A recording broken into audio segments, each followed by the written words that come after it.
Boa noite a todos. Estamos iniciando pontualmente às 8 horas a live. Bom, é a primeira live que eu faço. Então, vamos convidar aqui o André. André Brigatti.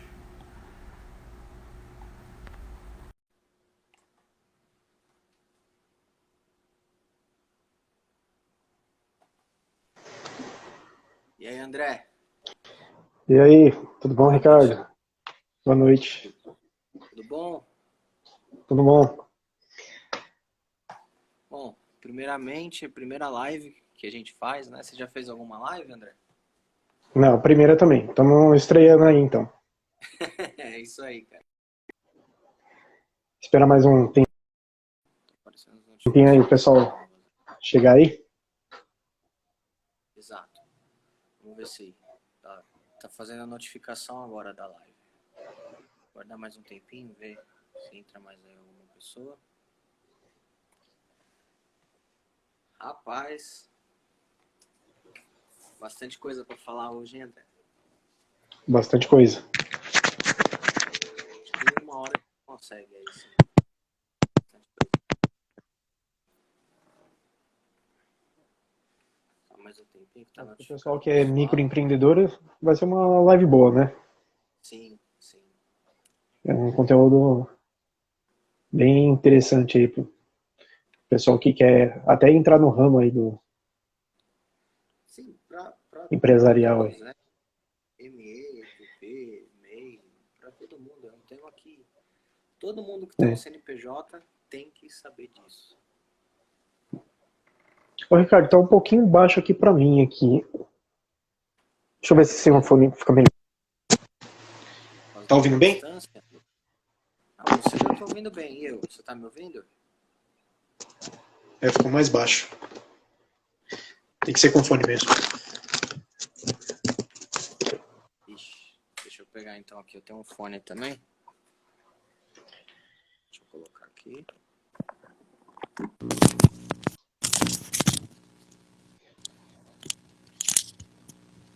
Vê se melhorou a minha voz aí. Aumentou um pouquinho. Aumentou? Aumentou. O microfone fica mais próximo da boca. São coisas que a gente vai aprendendo fazendo a live.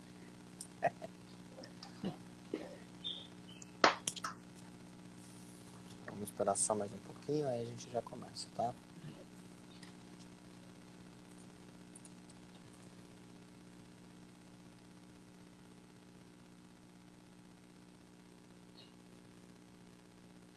Não apareceu que passei nada.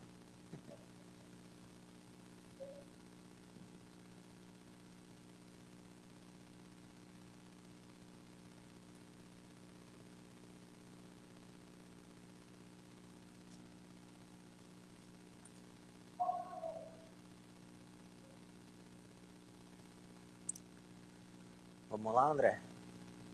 Vamos lá? Bora, vamos começar então. Bora. Bom, encerramento do ano tá aí, né? A gente tá próximo aí da data do dia 31/12, dia que é um dia crucial para o imposto de renda, tanto da pessoa física quanto da pessoa jurídica, né?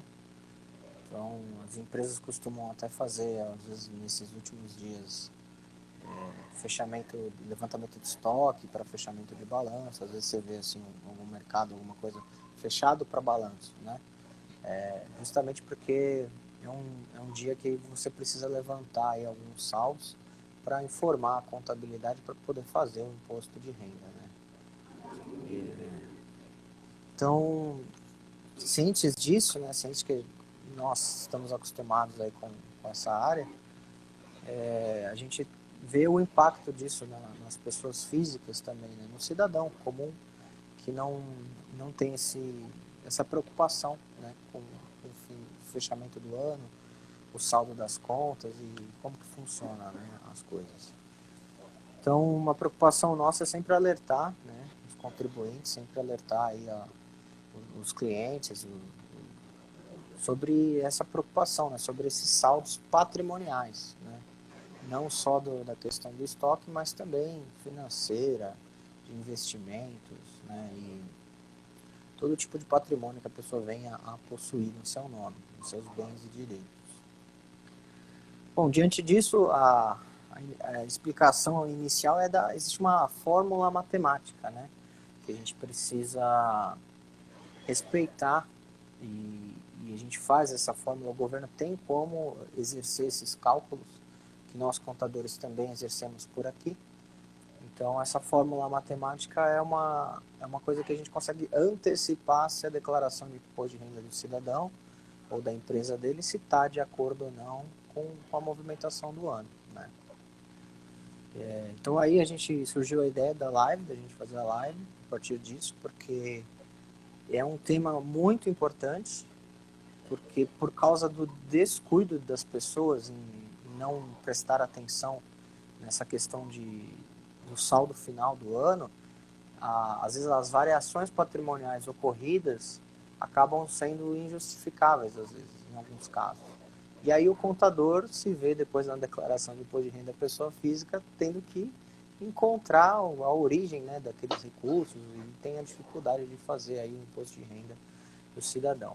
Então, de forma aí a prevenir, até informar as pessoas como que existe um sistema de cálculos do governo, que é o SPED, né, que é a nossa sopa de letrinhas, né, Sistema Público de Escrituração Digital.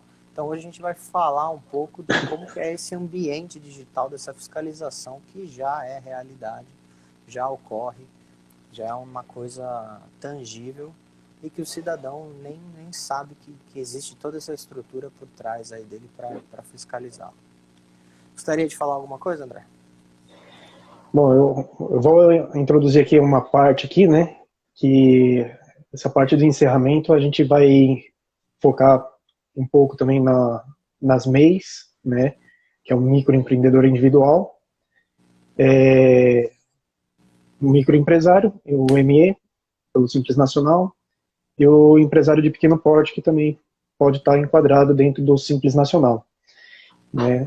Como o Ricardo já antecipou aí, é uma live que a gente vai fazer o corte do encerramento do ano, né, explicar a importância da data de encerramento do exercício, né.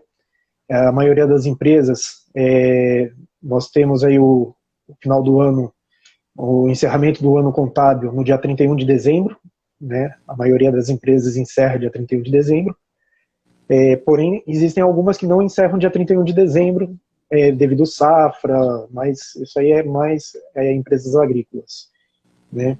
Mas a grande parte encerra dia 31 de dezembro, que é a data corte que a Receita Federal pega para você apontar na declaração de imposto de renda, tanto pessoa jurídica como pessoa física.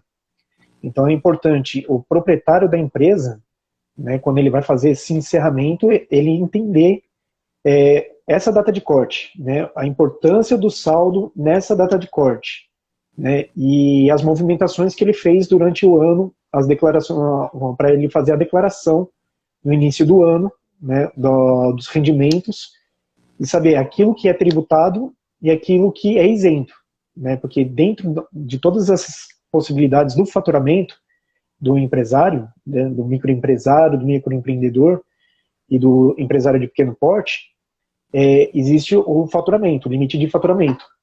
Então, ele ficar atento, né, no faturamento dele e como você chegar nesse cálculo do lucro da parcela isenta do imposto de renda, né?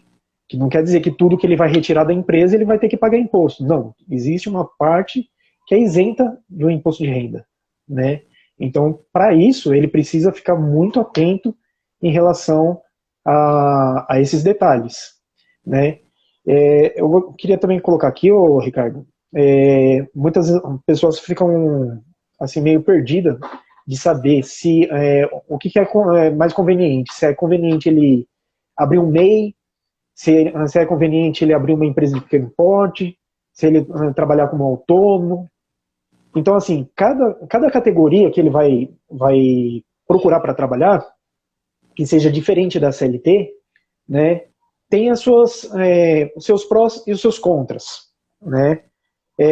O MEI, ele é um microempreendedor, né, um microempreendedor individual que tem um limite de faturamento anual de R$ 81.000.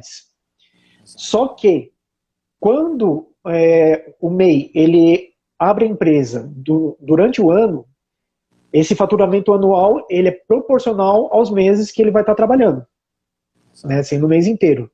Se ele for trabalhar no ano abril e julho, né, a empresa, então o faturamento dele vai ser proporcional aos 6 meses do ano, né, de julho até dezembro, né, nesse primeiro ano. Ou seja, R$ 40.500 é o limite dele. Se ele extrapolar esse limite, ele tem que se desenquadrar da opção de MEI, de microempreendedor individual. E aí ele passa a ser um microempresário, né? As duas modalidades, eles estão enquadradas dentro de uma modalidade do Simples Nacional, né? Tanto o MEI como o microempreendedor individual. Só que a diferença do microempreendedor individual são alguns benefícios fiscais, porque é a formalização daquele trabalhador, né, individual, né, que é uma pessoa única, ele só pode ter um empregado, né, e ele vai ter que faturar no máximo 6.750 por mês. Vai ser a média dele no mês. Então, assim, ele tem que ficar atento para não estourar esse faturamento, né? Estourando esse faturamento, ele pode sair do mês. E ele não pode também ficar aguardando a Receita Federal desenquadrar ele, né? Ele tem por obrigação procurar um serviço de contabilidade para fazer esse desenquadramento e ele passar a ser microempresário, né? Empresa de pequeno porte, o que altera principalmente para a Receita Federal em relação ao microempresário é que, assim, o microempresário é aquela empresa, aquele empresário que ele consegue faturar até R$ 36.000 no ano. Ou melhor, R$ 36.000 por mês. Isso, 360 mil reais no ano. Isso, né? 4 milhões e 800 mil no EPP. Isso. Isso aí dá uma média de 30 mil no mês. Né? 30 mil reais no mês, 360 mil reais no ano. O empresário de pequeno porte ele pode faturar até 4 milhões e 800 mil reais no ano. Né? Sendo que, se ele faturar acima de 3 milhões e 600, ele não pode recolher. Se ele for comércio, ele não pode recolher ICMS pelo Simples Nacional. Exato. Ele permanece no Simples Nacional para os outros impostos e no caso do ICMS ele tem que recolher como se fosse uma empresa de lucro real ou lucro presumido. Exato. Muito bem, André. Você quer colocar alguma... A gente entrou no assunto do MEI e você apontou algumas coisas importantes e eu gostaria de aproveitar, já que a gente já entrou no assunto do MEI, e tratar justamente sobre os rendimentos do MEI, né? Você falou sobre a tributação, que nem todo rendimento é tributável, nem todo rendimento é isento, existe essa separação. Então vamos adentrar então na questão da distribuição de lucro, que é um tema muitíssimo importante aí, tanto para o MEI, MEI e EPP. Hoje, como que funciona a legislação sobre a distribuição de lucro no Brasil? Bom, primeira coisa, a distribuição de lucro, quando ela é feita, ela tem o benefício da isenção dos impostos. Ou seja, por que ela é isenta? Porque na pessoa jurídica, quando você fez o trabalho, quando você vendeu a mercadoria, quando você faturou, você já está neste ato pagando os impostos. Então não é que ela é isenta, porque você já pagou o imposto. Feito isso, já pagado o imposto na pessoa jurídica, você arcou, além disso, com os custos de operacionais, manutenção, água, luz, telefone, funcionário. Então, sobrou ali da sua operação, sobrou um dinheiro no seu caixa, do seu lucro operacional. Esse lucro apurado pela contabilidade, respeitando os princípios da competência, da entidade, separando o que é dinheiro do sócio, o que é dinheiro da empresa. Então, pela apuração contábil, chega-se ao lucro contábil. Esse lucro é o valor, a soma matemática, né, das suas operações, que pode vir a ser distribuído de forma isenta para o seu imposto de renda pessoa física. Então não é simplesmente o dinheiro que o sócio vai lá por livre e espontânea vontade e põe a mão no dinheiro da empresa. Ah, ganhei 10 mil, quero 8 mil, vai lá e pega. Não, não é assim. Às vezes você tem mais despesas na empresa, você não pode pegar os 8, você só pode pegar 5, só pode pegar 3. Então você tem que ver a sua operação, o seu lucro contábil. E para se apurar isso, é necessário fazer a escrituração contábil, que é justamente entrar em contato com o contador, prestar contas da empresa para ele, os extratos bancários mensais, todas as operações, todas as notas fiscais de entrada, de saída, conversar, ter um diálogo, um relacionamento com o seu contador da sua operação, que nós vamos registrando, apurando e informando para você o quanto você pode pegar de lucro para distribuir para a sua pessoa física. Basicamente, essa é a regra geral, tá? Então, como que funciona na prática, né, que a gente vê no mercado? Muita gente acaba não realizando, né, esse trabalho, não realizando a escrituração. Então, a legislação veio e, através do lucro presumido, ela trouxe aí uma colher de chá para as pessoas que não fazem essa escrituração. Para os microempresários, MEI, empresa pequenininha, né? Ela vem e fala assim, olha, tudo bem, se você não realizar a escrituração, de acordo com os pedidos da lei, eu vou criar uma outra lei permitindo que você pegue uma parte do seu dinheiro, só que existem limites que devem ser respeitados. Quais são os limites? Bom, se você for um prestador de serviço, a presunção de lucro que a lei diz é de 32% do seu faturamento. Vamos dar um exemplo bem prático, tá? Vamos supor que você seja um MEI, pipoqueiro. Você vende pipoca, é uma atividade permitida. Você tem um carrinho de pipoca, você vende pipoca. Não, no caso tem que ser prestação de serviço. Marceneiro. Você é marceneiro, você faz lá móveis e trabalha com essa atividade. Você faturou 10 mil reais em 2 meses. Está dentro do limite, você poderia faturar até 12. Em 2 meses você faturou 10 mil reais. Desses 10 mil reais, pela lei da distribuição de lucro, se você não tem contabilidade, você pode pegar para você R$ 3.200, que é 32% do seu faturamento. Tá? Ou seja, mas Ricardo, como assim?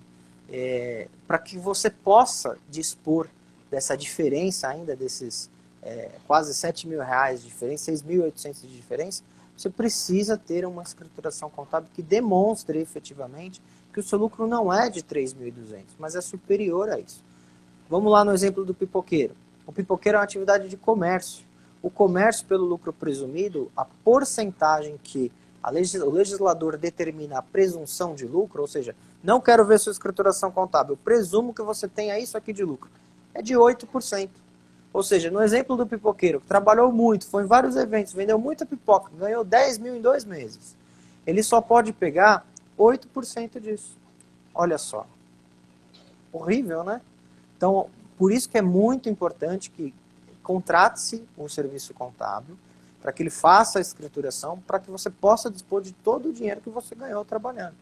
Esse dinheiro vai gerar um caixa para a empresa e você não pode, pelo princípio da entidade, não pode pegar. Mas como assim se eu não posso pegar? Eu sou o empresário, eu vou lá e pego o que eu quiser. Tudo bem, não tem problema. Você vai começar a adquirir patrimônio na sua pessoa física e aí você vai conseguir entender o problema. Quando o seu patrimônio na pessoa física começa a aumentar, você começa a comprar carro, começa a comprar casa, começa a comprar barco, jet ski, helicóptero, enfim, você vai comprando patrimônio, certo? Você está trabalhando, está ganhando seu dinheirinho, está crescendo, prosperando e o patrimônio vai aumentando. Você não tem origem de recursos justificáveis para ter esse patrimônio. Por quê? Porque você pegou um dinheiro que você acha que é isento, mas não é. E aí você vai cair na malha fina depois, no 4º, no 5º ano, depois que você já está fazendo bastante coisa, você vai cair retroativo 5 anos lá atrás e você vai ver a bucha que vem depois para você, meu amigo. É um problemão. Ô Ricardo, e também tem a questão que, assim, para a pessoa física, né, se a informação não cruza com a Receita Federal, né, pessoa jurídica, ele retirou o dinheiro, fez movimentação, e aí não é aquilo que ele declarou lá para a Receita Federal como pessoa jurídica, que ele retirou esse dinheiro, E aí, quando ele vai fazer a declaração dele de imposto de renda, né, muitas vezes ele cai na malha fina por causa disso, né? Porque ele tira um valor, só que na hora que ele vai informar a Receita Federal, ele não informa aquele valor do jeito que ele está retirando da empresa. Né? E aí ele passa a fazer essas retiradas, né, achando assim, eu vou emitir uma nota, o cara vai me pagar em dinheiro, a Receita Federal não vai saber.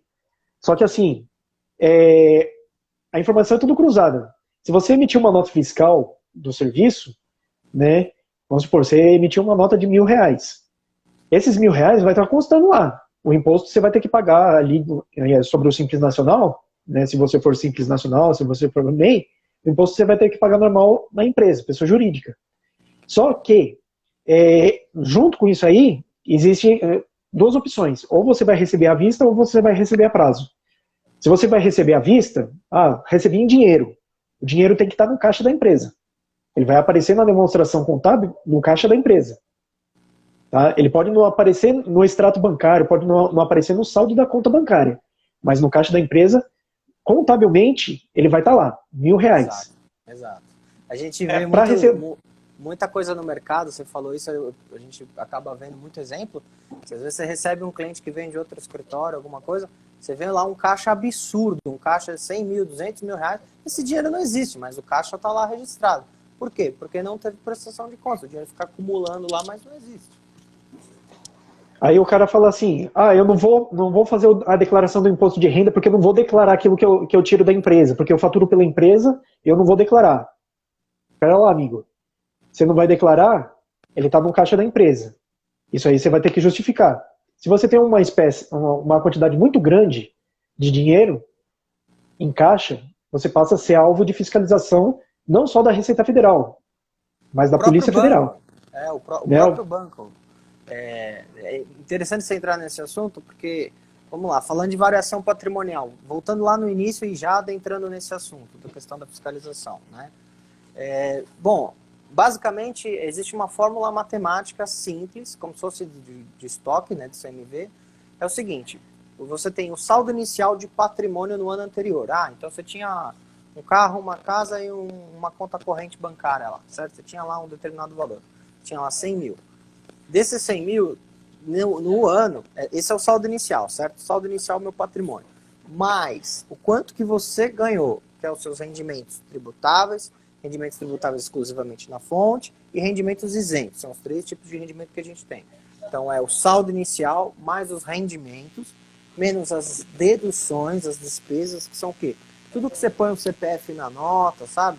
Tudo que você deduz como educação, faculdade, plano de saúde, despesa médica, tudo que você fala para o governo. Governo, eu estou gastando aqui.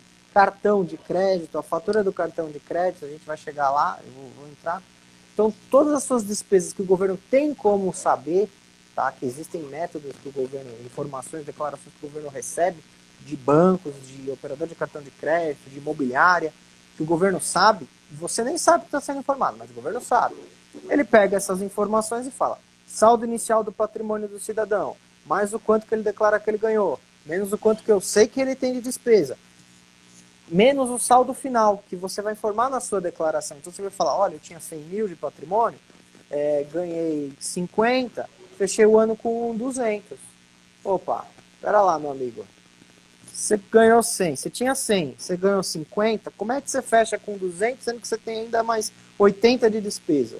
É aí o buraco, é aí que pega, e a fiscalização digital, eletrônica, você nem vê a cara do fiscal, vem a cartinha da Receita Federal, já arbitrando um valor, uma multa, é paulada, bicho, é uma dor de cabeça do caramba, a gente pega esses casos. E esse ano também a Receita Federal ela passou a auditar as empresas do Simples Nacional, porque as empresas do Simples Nacional, ela emite uma nota fiscal, só que além dela emitir a nota fiscal, ela tem que declarar para a Receita Federal o faturamento, né? O que, se foi serviço, se foi produto que ela vendeu, né? Se teve devolução, ela tem que declarar isso aí, né? E em cima dessa declaração é gerada a DAS, né? Que é o documento de arrecadação do Simples Nacional, né? Se de repente ela emite um valor de nota fiscal no mês e não declara na competência isso aí para a Receita Federal, né, na declaração do Simples, automaticamente isso aí a Receita Federal vai ficar uma pendência, vai ficar um débito lá na Receita para você pagar, né? E a mesma coisa que a gente estava falando naquela hora de saldo de caixa, né? Vamos supor, você pegou em dinheiro, o dinheiro tem que estar na empresa. Ah, mas eu não vou declarar no meu imposto de renda pessoa física. Mas então o seu saldo de caixa, você vai ter que declarar lá no final do ano para a Receita Federal que você tem isso em caixa, né? Exato. Esse saldo você vai ter que declarar, né? Não adianta deixar o saldo na conta corrente da pessoa física, que aí vai dar o problema lá, né? E aí lá na vai frente, estar superior, isso não tem como justificar. Aí lá na frente o que você vai fazer? Você vai falar assim, mas eu quero participar de uma licitação, eu quero ampliar minha empresa, né? E aí a Receita Federal vai pegar, vai falar assim, tá, mas você tem esse patrimônio aqui, né? Se a sua empresa quebra, você vai responder com aquele valor que você tem ali. O juiz vai penhorar todo aquele valor. Se você não tem aquele valor no caixa, onde que tá? Você declarou que tem, não tem, meu amigo, exatamente. Aí, porque assim, existe as contas patrimoniais, que é aquelas que estão no balanço patrimonial, que é conta do ativo e passivo. O ativo é o capital próprio e o passivo é o capital de terceiros que está no poder da sua empresa. E as duas contas, conforme você vai aumentando o saldo em caixa, você vai aumentando o saldo dessas contas. Ou seja, o seu patrimônio, o seu ativo e passivo, por mais que o seu patrimônio líquido, você tenha investido R$1.000 para abrir empresa, né? O seu patrimônio líquido, conforme você vai comprando equipamentos, colocando o nome da empresa, vai evoluindo a empresa, o seu patrimônio vai aumentando, né? E você responde justamente com o seu patrimônio dentro da empresa, né? Se de repente você tiver você ampliar a empresa, precisar ampliar a empresa, né, para faturar mais, você vai contratar funcionário, tem um processo trabalhista, mesmo que você não tiver dinheiro para pagar o funcionário, o juiz vai ver a sua demonstração contábil e vai forçar você a pagar. Pode penhorar seus bens, exatamente. Vai penhorar seus bens. André, aproveitando que a gente estava falando, eu quero alcançar o MEI novamente, a distribuição que a gente estava falando, nessa palhinha que eu falei sobre as informações que o governo tem e você não sabe que ele tem. Bom, vamos aqui dar alguns exemplos, porque são várias, a sopa de letrinhas, são vários códigos, né, que as pessoas não entendem o que é. Vamos começar a destrinchar um pouco alguma coisa disso? Sim. A gente comentou sobre o registrato, não sei se a gente chegou a falar, existe hoje um negócio, alguns bancos, quando você entra pelo internet banking de alguns bancos, eles até fornecem um acesso ao registrato. O que é isso? Registrato, olha o nome. Basicamente são informações financeiras que o Banco Central tem, que as instituições financeiras fornecem ao Banco Central. Bom, existe um protocolo entre a Receita Federal, o Governo do Estado e Prefeitura, aonde o banco de dados de informações tributárias e financeiras pode ser compartilhado para entes de fiscalização.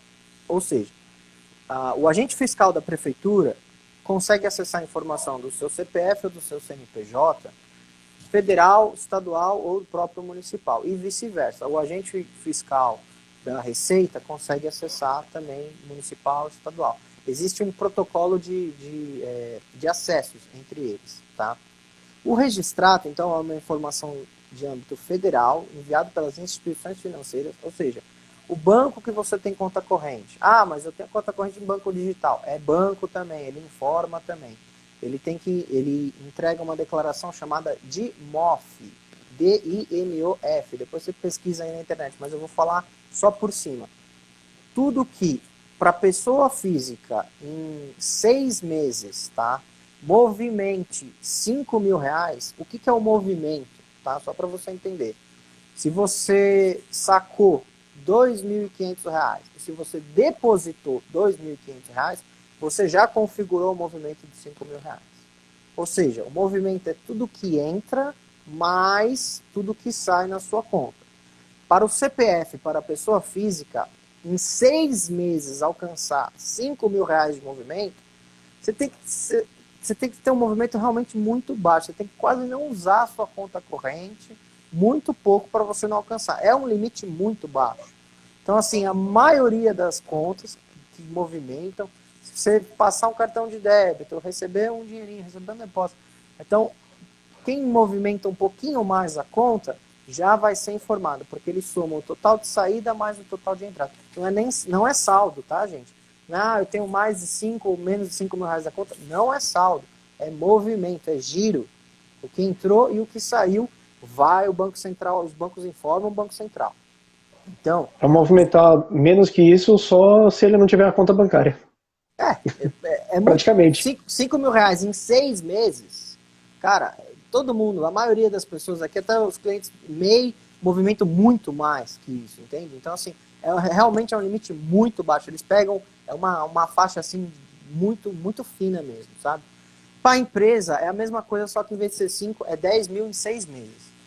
Meu, empresa movimenta mais ainda. CNPJ, a capacidade de movimentação financeira, tem funcionário para pagar, tem custo de mercadoria para comprar, tem, então, assim, a maioria das empresas, praticamente todas, acabam movimentando em 6 meses mais de 10 mil reais. Então, a DIMOF já alimenta essas informações para o registrar. Tá? Outra coisa também é a DIMOB, que em vez de F no final é B. DIMOB, D-I-M-O-B. É demonstração de informação imobiliária. O MOB é de imobiliário. Então, o que acontece? Se você aluga um imóvel com aluguel direto como é que fala? Na imobiliária.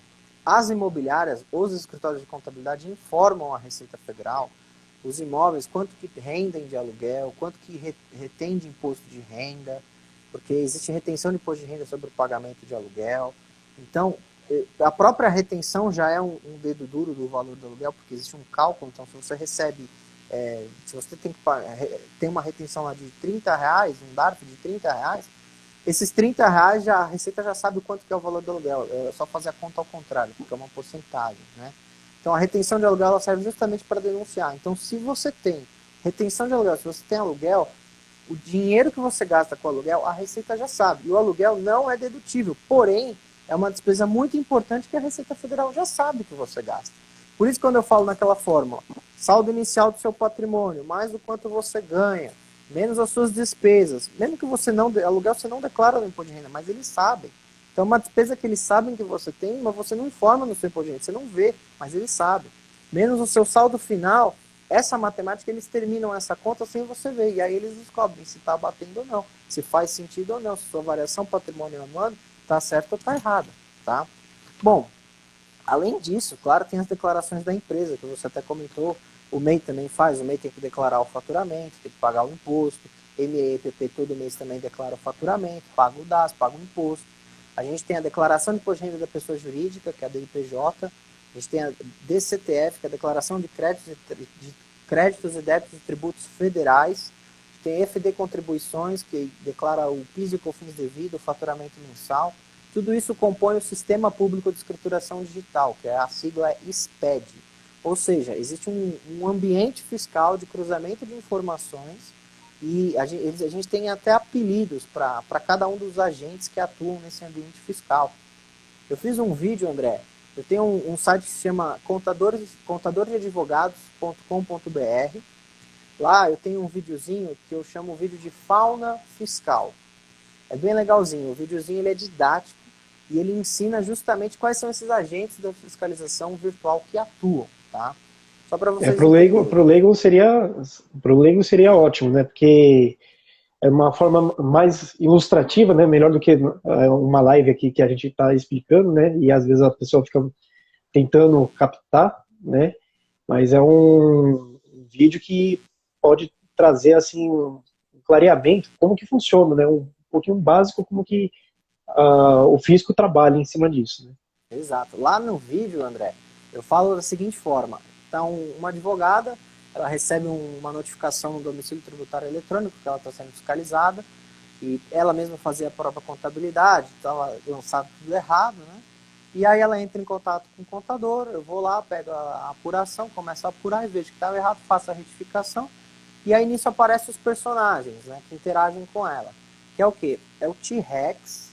O T-Rex, ele é o supercomputador da Receita Federal. Realmente é um computador enorme, ocupa uma sala, um ambiente, um espaço absurdo.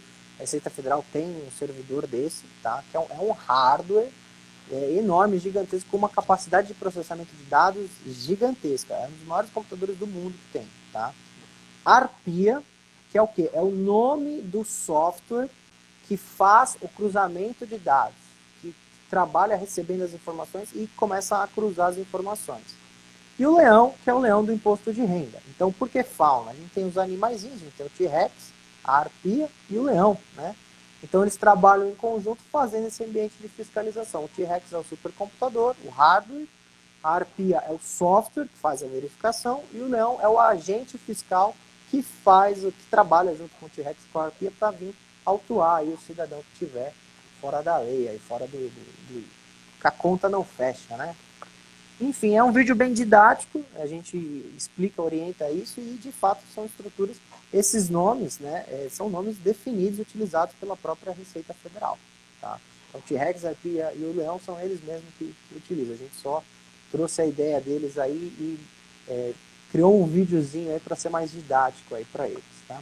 A gente sabe também, André, assim, Ricardo, mas Ricardo, André, vocês estão sendo muito rígidos, não é assim? A gente sabe aí que a Receita tem política de fiscalização de grandes contribuintes.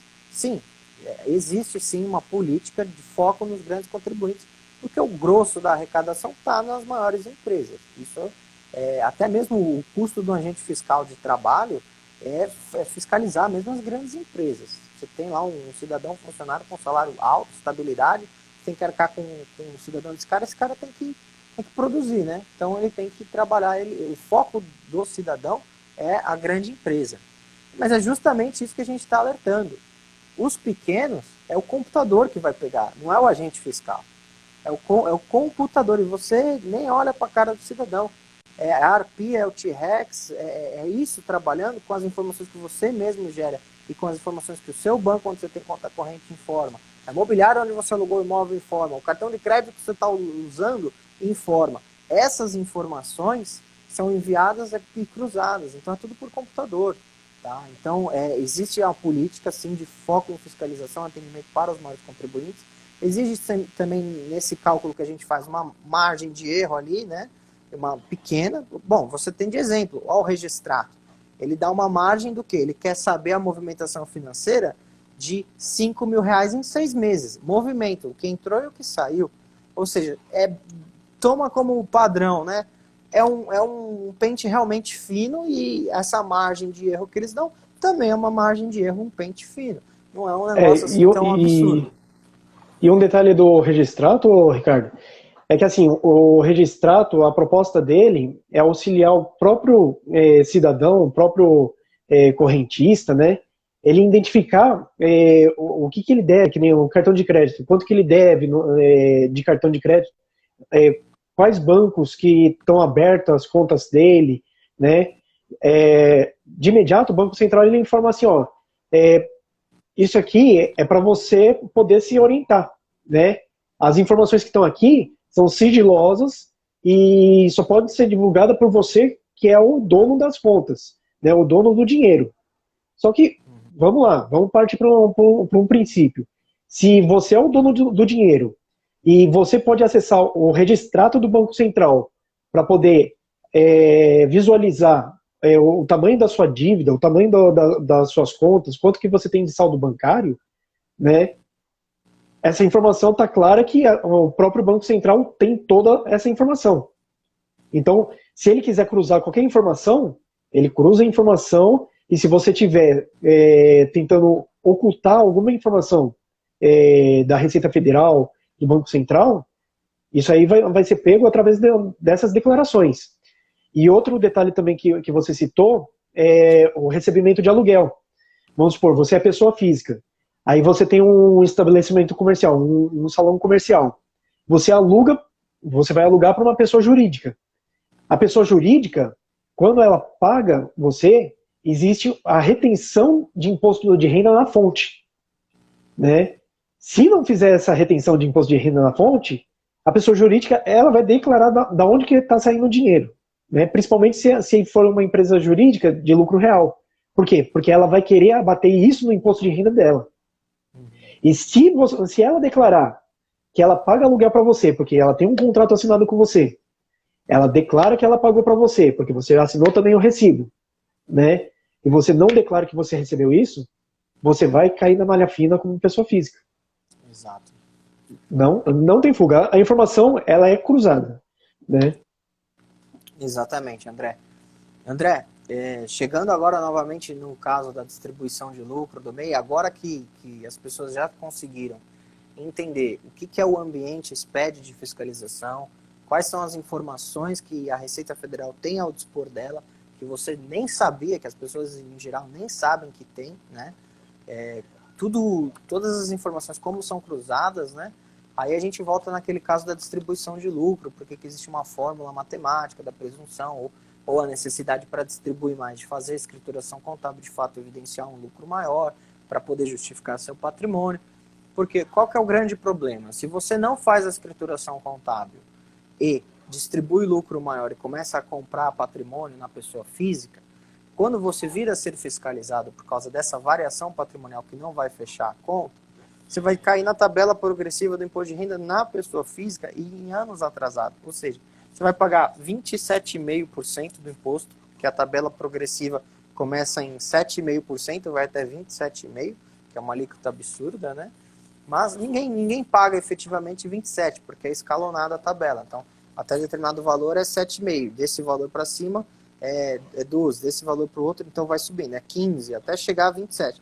Então, você paga entre as faixas, a alíquota efetiva acaba ficando abaixo dos 27%. Porém, mesmo assim, né, é pesada a mordida é nervosa, ninguém gosta, né? E, infelizmente, às vezes, distribuindo lucro, achando que você está pegando um dinheiro isento, se você não tiver escrituração contábil, até mesmo do MEI, tá? Aqui eu faço escrituração contábil para MEI por causa de distribuição de lucro, André. Ou seja, o cidadão está tendo patrimônio, está comprando carro, está trocando de moto, está alugando imóvel, está financiando apartamento e está faturando lá 81 mil por ano. Só que você não pode declarar que ganha 81 mil do ano e distribui 81 mil direto. Não é assim. Você tem que ter registrado, tem que ter o livro diário, tem que registrar, apurar a contabilidade, para mostrar que de fato você tem esse lucro para poder distribuir. A isenção anual do imposto de renda está a 29 mil, vamos arredondar, 30. Você pegou 80, é 30, você tem a diferença aí de 50 para tributar, bicho. Você vai ser tributado de 50 mil, 27,5%. Olha o tamanho da mordida que vai vir daqui 3, 4 anos para você de multa. Esses MEI, tudo vai cair nisso, cara. E às vezes a pessoa fala assim, eu faço isso aí direto, não caio na malha fina, né? A Receita Federal não vem. Só que assim, são 5 anos para prescrever uma dívida. Exato. Né? E nesses 5 anos para prescrever a dívida, o que a Receita Federal, os órgãos públicos fazem? Não só a Receita, mas a Prefeitura também, né? O governo do Estado, né? Toda a máquina arrecadadora, eles trabalham com esse delay de 5 anos. Por quê? Exato. Porque daqui a 4 anos, o cara já fez bastante coisa errada, então agora que eu vou pegar. Né? A multa e juros é alto, aí ele vai cobrar tudo retroativo. Exatamente. Aí começa a entrar em dívida ativa. Né? Exato. Aí vai para a PGFN, né? Procuradoria Geral, sai da Receita, vai para a PGFN. Agora eles soltaram um parcelamento aí, você viu, transação? Que dá desconto de 50% a 70% da multa e juros. Mas isso é muito raro, eles soltam de 10 em 10 anos, né? E agora fizeram por causa do coronavírus também, e não está tão vantajoso assim não. Só para quem está em situação de praticamente solvência. Você tem que preencher uma declaração com o patrimônio da empresa. Se você tiver patrimônio, você não ganha desconto. Você tem que ser classificado no ranking de solvência C e D, ou seja, sua empresa está para falir, você não tem como pagar a dívida, eles ainda te dão um descontinho, ou seja, cara, eu estou com uma situação aqui, a empresa zerada, não emite nota, estou encerrando a empresa, os caras têm aí, tinha 10 mil de dívida, eu consegui o desconto de 4 mil reais para eles, parcelei 6 mil reais para eles pela transação. Para quem está falido com uma dívida de 10 mil, ainda assim vai ter que pagar 6 mil, cara. sabe? R$ 100 em 60 meses aí, 48 prestações aí de 140 E reais. às vezes o cara pensa agora, né, e não pensa no futuro. Que nem amanhã ele quer financiar um imóvel, ou ele quer financiar um carro, ele quer pegar um empréstimo, precisa pegar um empréstimo no banco, e aí ele não faz declaração de imposto de renda. Aí, essa informação é cruzada, o banco tem essa informação, né? Ah, o cara não declarou imposto de renda. A primeira coisa que o gerente do banco vai pedir é declaração de imposto de renda. Tem algumas financeiras aí que tem solicitado para liberar empréstimos altos um documento chamado Decore, né, que é um documento que o contador é o único habilitado para fazer, porque ele faz direto no site do Conselho de Contabilidade. E é Né? fiscalizado, inclusive. O Conselho Federal de Contabilidade. E o Decore, ele vai direto para a Receita Federal. Né? O contador, ele não pode assim, emitir um Decore, um Decore de R$ 8.000, dizendo que o cara ganhou R$ 8.000. Tá, você ganhou R$ 8.000, mas você declarou o imposto de renda, você pagou o imposto, 8.000 é tributado, 8.000 por mês é tributado. Você entra em rendimento tributado. Né? Você não declarou imposto de renda, não recolheu imposto de renda, por quê? Então, aí, para você conseguir o empréstimo, conseguir o financiamento, você vai ter que regularizar isso. Exato. Né? Outra coisa que você falou, André, questão da dívida, às vezes o cidadão não pensa no futuro. Você sabia que a distribuição de lucro, para que ela também venha a ser isenta, de acordo com o artigo 32 da Lei 4.357 de 1964, você só tem direito à isenção se você não tiver dívida tributária? Você acredita? Tem uma lei que fala sobre isso. A OAB está em cima disso porque na época, olha só, isso é antigo, isso é da época do presidente Castelo Branco, tá? O Castelo Branco liberou a lei e vinha e falava assim, olha, as empresas só podem distribuir lucro se não tiver dívida com o governo. Ou seja, pague primeiro o governo, depois se pague. Essa é a lei. É isso que a lei falava. Aí o presidente Castelo Branco foi lá e falou, não, espera lá, veja bem, legislador, existem as SAs, que são as maiores empresas, sociedades anônimas, que os investidores só colocam dinheiro na empresa para ela operar se ele tiver distribuição de lucro, se ele tiver ganho. Né? Então, isso fere o princípio da livre iniciativa. Então, para eles, liberaram. Só que hoje, o princípio da livre iniciativa indifere, cara. Você é sócio, você é cidadão, você também põe dinheiro no teu negócio para você começar a operar, fazer. Não é porque é uma SA, ou é uma limitada, ou é ME, ou é um MEI. Todo mundo põe dinheiro no negócio para fazer. Então, ferir o princípio da livre iniciativa fere em todos os aspectos, para todos os âmbitos, para todas as estruturas, qualquer tamanho, cara. Então, a OAB nacional está com uma ação direta de inconstitucionalidade, ADI 5161, que ela está para... Estão falando que tem grandes chances de ganhar, até porque já tem uma coisa revogada, né? Que querem tirar isso da limitada. Ou seja, você não tem essa obrigação. Você pode distribuir lucro isento, mesmo que você deva imposto para o governo, tá? Mas na lei, de acordo com a lei, existe até mesmo uma multa, André. Eu fiquei impressionado quando eu vi isso. Uma multa assim, se você deve R$ 10.000 de imposto e você distribuir o lucro, se você for fiscalizado e pegarem isso, dos 10.000 você vai dever mais 50% da dívida, ou seja, mais 5.000. Sua dívida de 10.000 passa para R$ 15.000 e você distribui lucro sem pagar o imposto. Por quê? Porque você tinha que pagar o imposto primeiro para depois distribuir o lucro. Olha que absurdo, né?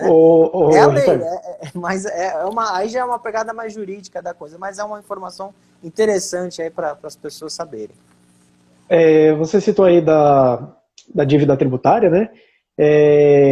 Lembrando também que, assim, se a pessoa é um microempresário, um ME, pelo Simples Nacional, e ele é um empresário individual, de repente o faturamento dele está baixo, né? O cara não está conseguindo faturar uma quantidade razoável para pagar suas contas, ele quer se tornar um microempreendedor individual.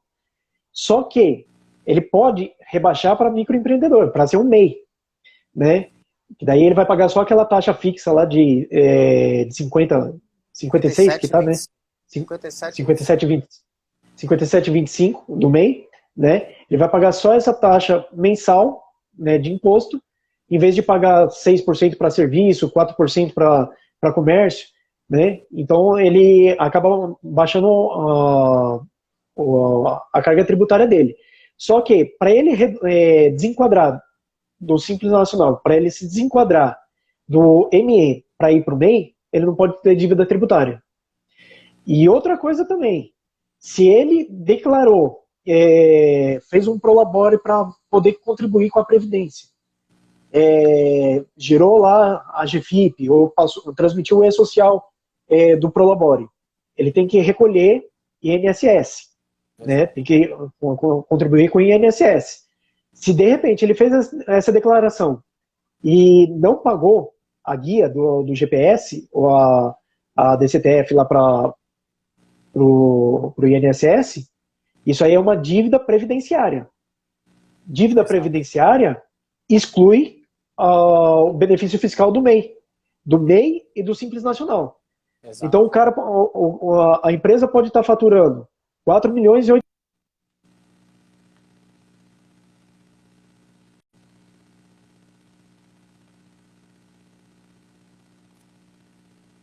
Caiu. Voltou, agora voltou. A empresa pode faturar 4 milhões e 800 mil, você estava falando?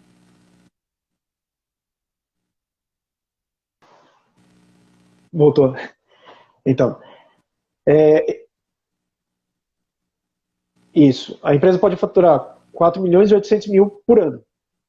Né? Ela está no Simples Nacional. De repente ela fica com uma dívida previdenciária, esquece de pagar uma guia, ela pode perder esse benefício. E aí o que acontece? Toda a folha de pagamento dela, a contribuição patronal, que é de 20% em cima da folha de pagamento, vamos supor, você fatura 30 mil, e desses 30 mil reais por mês, você tem uma folha patronal de pagamento aí de Exato. 10 mil reais, né?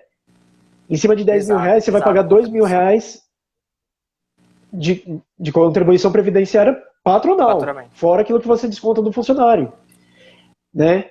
Então, no Simples Nacional isso aí está embutido no seu faturamento, naquele faturamento, aí 4% no comércio, 6% no serviço, para quem fatura até 15 mil reais por mês, né? Conforme você vai subindo o faturamento, você vai subindo também a porcentagem Exato. Que você vai contribuir. Ainda hoje, né?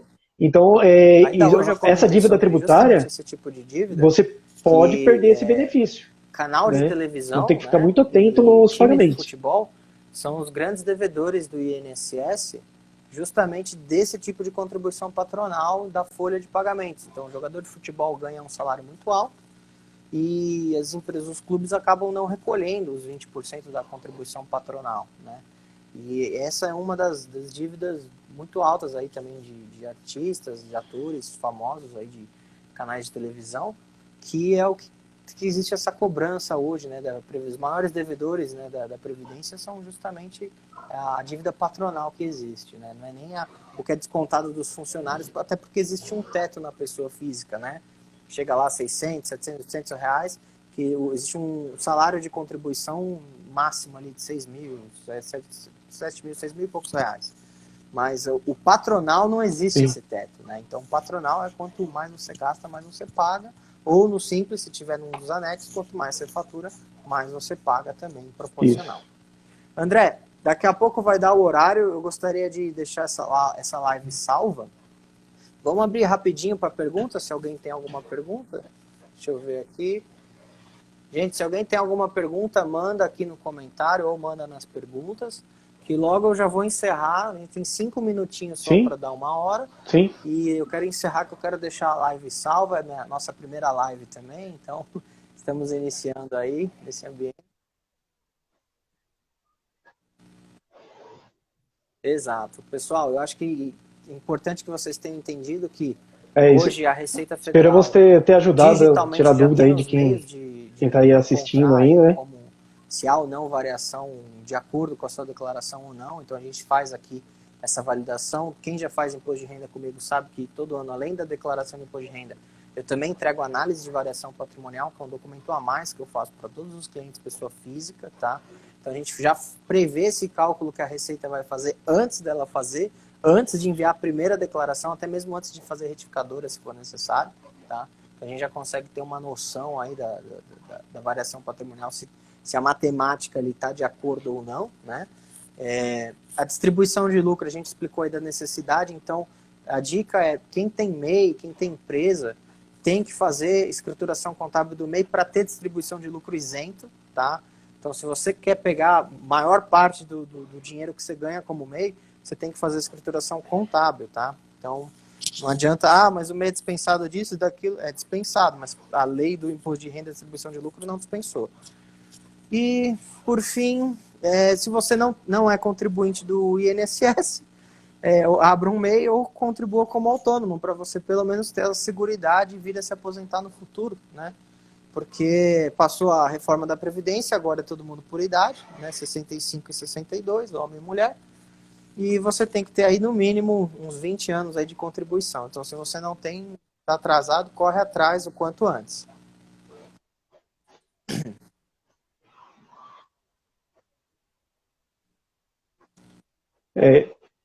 E a importância também é porque se de repente Então, você se exato, adoece se ficar ou sem você é auxílio, autônomo, se se ficar sem adoece, nada, ficar doente, não ou ter sofre auxílio um horrível. acidente, Se fica acontece um acidente impossibilitado de de trabalho, acontece trabalhar, com você você não tem recebe nem um esse salário valor mínimo para pegar da na sua conta. Previdência.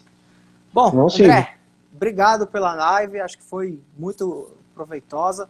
Tenho certeza que as pessoas que participaram aí, que viram, realmente vão sair enriquecidas de conteúdo. Eu já vou encerrando por aqui antes que dê o tempo. Um abraço, fica com Deus, irmão. Obrigado. Tchau, tchau.